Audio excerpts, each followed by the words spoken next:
Programa Quarto Poder da Mega FM e Terra FM recebe ao vivo aqui no dia 11 de agosto o Dr. José Jorge Pereira da Silva, presidente da Ordem dos Advogados do Brasil, subseção de Santa Fé do Sul, empossado aí neste ano, numa grande festa. Aliás, de lá para cá o Dr. Jorge tem promovido aí algumas reuniões, algumas informações estão sendo trazidas. Inclusive eu participei numa delas com o Dr. Silvio Salata,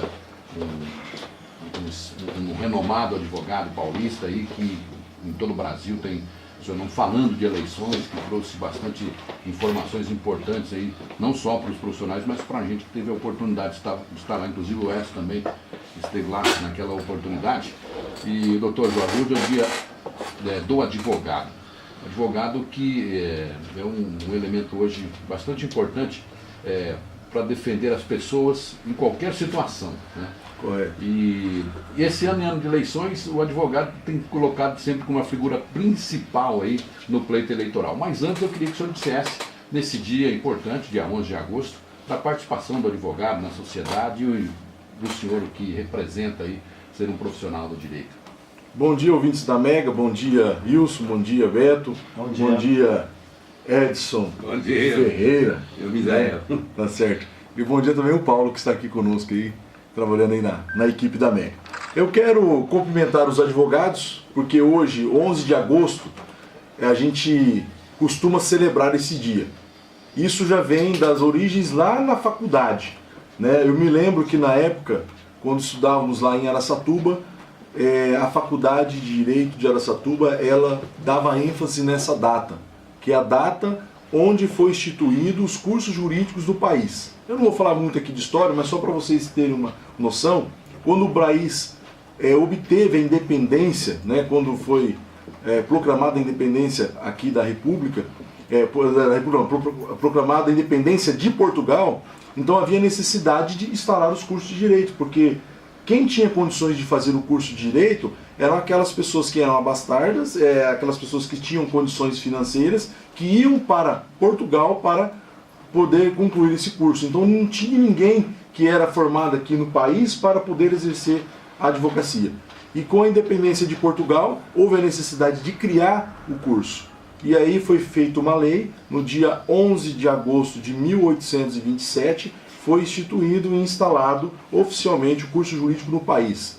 Em São Paulo, no Largo São Francisco, em Olinda, também foi instalado esse curso. Então, a partir dessa data, passou a ser uma data celebrada pelos estudantes de Direito, também como Dia do Estudante, como Dia do Estudante de Direito também, e principalmente o Dia do Advogado. Então, eu quero cumprimentar os colegas por esta linda profissão, porque nós sabemos que os conflitos, as origens dos problemas, elas se iniciam na sociedade e as pessoas procuram quem? Procuram o advogado para se orientarem.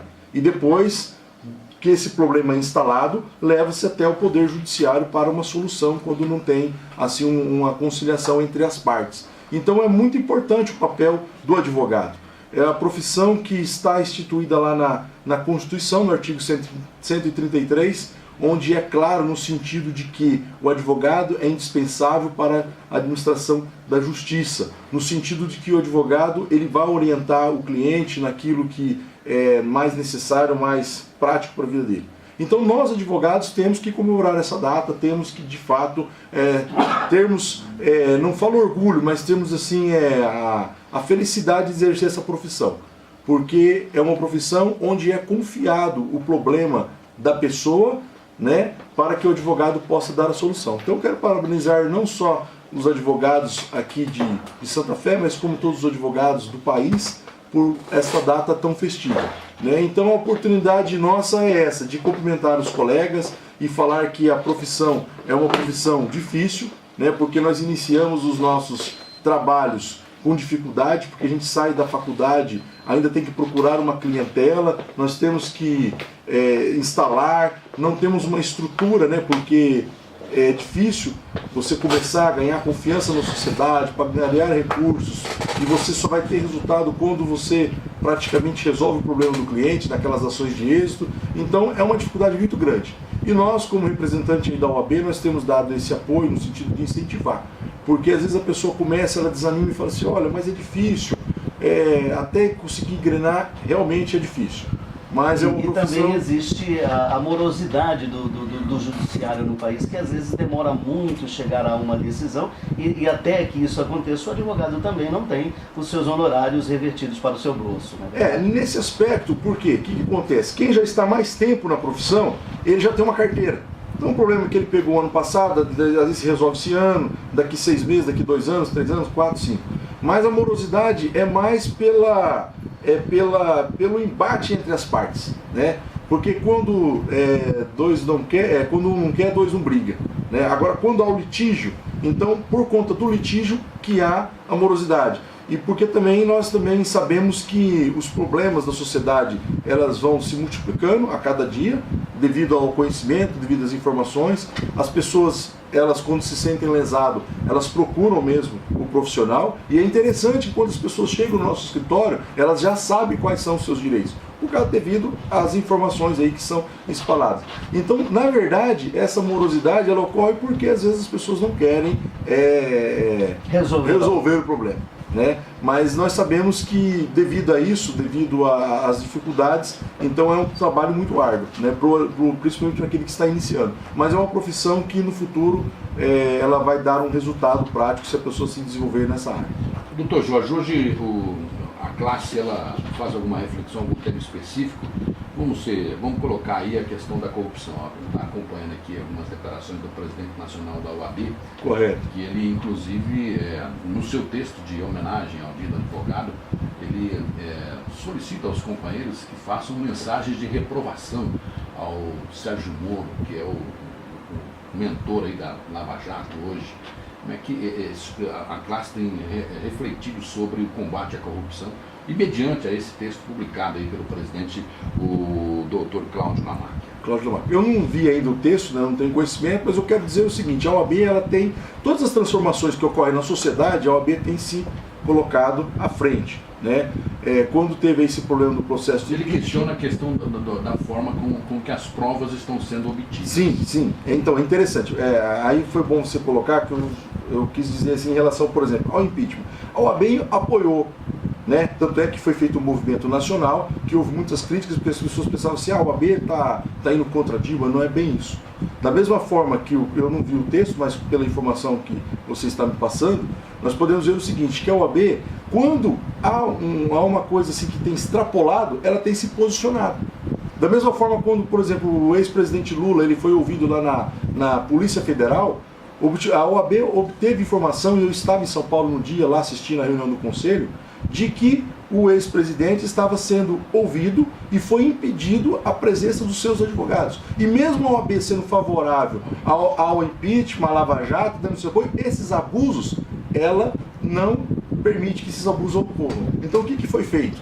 A prerrogativa foi até lá, negociaram e os advogados acompanharam, né, a presença ali do ex-presidente para ele ser ouvido ali na presença de um advogado que eles estavam impedindo. Algumas coisas que a OAB acha que tem algum exagero por parte aí de alguma autoridade, eles também vão se posicionar. Né? Isso não é unânime, porque na verdade a gente vê a discussão em relação ao juiz Moro no sentido de que houve alguns abusos. Eu particularmente acho que ele está desenvolvendo a função dele, e quando a pessoa se propõe a fazer alguma coisa, ela põe a cara e ela vai ser criticada. Né? Hoje, por exemplo, ele se tornou um ídolo, né, para a sociedade. Então, quer dizer, tem aqueles fanáticos que acham que ele é intocável, outros acham que ele tem exagerado, mas eu acho que no exercício da profissão dele como juiz e como uma pessoa idônea que tem se mostrado, ele tem feito muita coisa pelo país no sentido de desenvolver e combater a corrupção. Mas a OAB, quando vê que há algum exagero, ela tem se posicionado contrário. Mas eu particularmente, eu acredito que o que ele tem feito está dentro da ética. Eu acho que isso é uma retaliação devido à exposição dele mesmo como autoridade. Então aí às vezes as pessoas não têm onde se pegar, tem aquele jus esperneante, né? Aí começa todo mundo se espernear e querer achar defeito em quem está julgando, em quem está... Isso faz parte da democracia. Faz parte da democracia. Então por isso que está havendo essa retaliação. E a OAB Federal possivelmente deve estar se posicionando de que houve algum certo exagero por parte do profissional. Mas ele também vai ter o direito de defesa, e no sentido de que ele vai provar que eu acredito que ele não tenha extrapolado dentro daquilo que foi passado para ele agir nessa operação aí que está levando essa situação. A matéria está no G1, publicada aí pelo jornalista Matheus Leitão, e ele relata aqui que em um ponto do texto, Lamarck afirma que a empreitada contra a corrupção só pode dar certo se feita dentro dos limites da lei, sob o risco de o Brasil retroceder às épocas dos regimes autoritários, como o Estado Novo de Getúlio Vargas e a ditadura militar. Então ele coloca que as provas têm que ser lícitas. Provas têm que ser lícitas.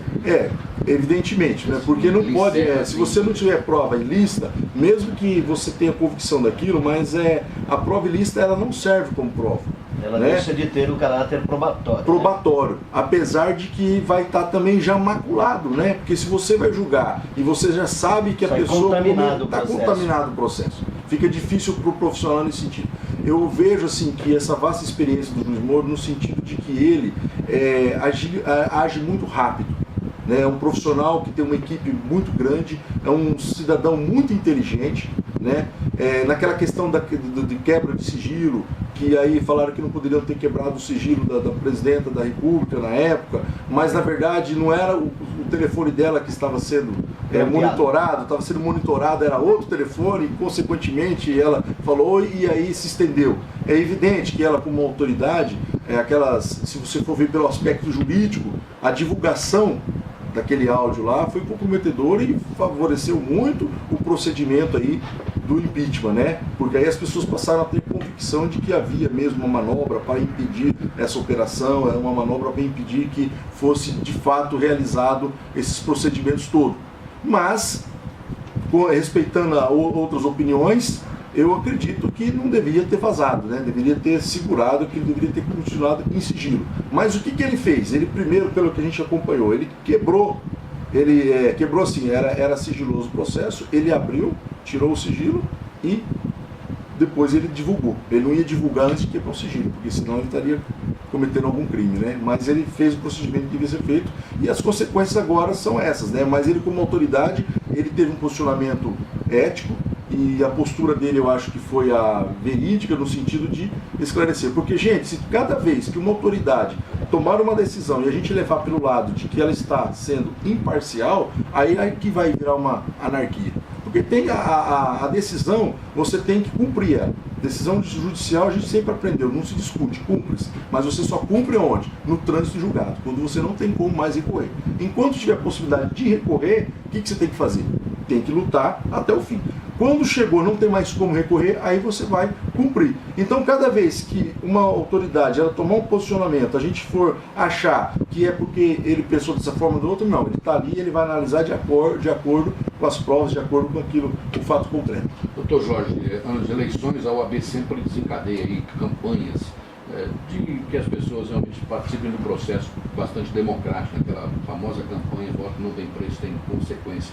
Como profissional do direito e a OAB de Santa Fé do Sul traz que mensagem para o eleitor de Santa Fé nesse ano, que tem aí o poder de poder escolher aí os seus governantes? O que a gente tem que dizer é o seguinte, que temos que votar consciente, né? A sociedade não pode se vender, não pode assim falar assim, olha, eu vou votar em determinado candidato porque ele vai me oferecer vantagem direta. Nós temos que avaliar cada candidato, em especial aqui em Santa Fé, falando disso propriamente, né? Nós temos que avaliar cada candidato, ver qual é o melhor e votarmos com convicção. A OAB tem combatido a corrupção, essa questão da compra de voto também, e como você disse no início, Wilson, hoje a legislação eleitoral ela está bem rígida. E o candidato ele vai ter que ter uma assessoria de um profissional do direito capacitado. Então os candidatos aí, tanto a candidata a prefeitos como a vereadores, procurem seus profissionais que atuem na área, né? Por exemplo, se vierem me procurar, não estou fazendo propaganda, só estou dando um exemplo. Eu não atuo na área eleitoral. Então não adianta eu me aventurar e falar, olha, me procurem que eu vou assessorar. Não vou. Tem profissionais capacitados aqui na cidade, né? Não vou citar nomes porque nós não estamos aqui para fazer propaganda, mas são conhecidos aí na cidade. Procurem, combinem e façam um trabalho dentro do aspecto, dentro da lei eleitoral. Porque aqueles que não cumprirem as regras, consequentemente, vão sofrer as consequências.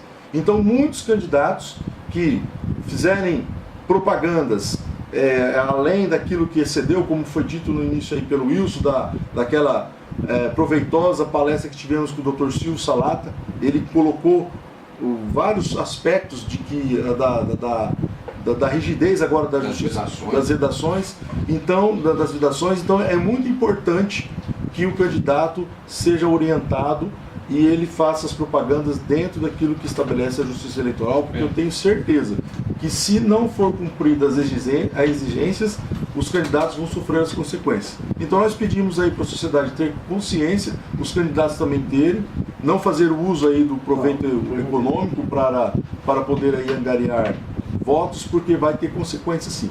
Né? E a OAB está de olho também no sentido de que as eleições sejam umas eleições limpas e apoia essa iniciativa não só do Ministério Público, como do Poder Judiciário e da Justiça Eleitoral. Como que está hoje a OAB de Santa Fé do Sul, com os advogados, como está a estrutura? Vem aí a nova sede, foi uma doação aí de uma área da Prefeitura para a OAB, já está numa fase adiantada já da construção, doutor? Já está numa fase adiantada porque é uma construção pré-montada, nós precisamos agora fazer a parte da laje, isso é uma construção que não depende da OAB Santa Fé Subseção, mas da OAB São Paulo, né, que coordena esse projeto, que tem uma comissão que faz isso.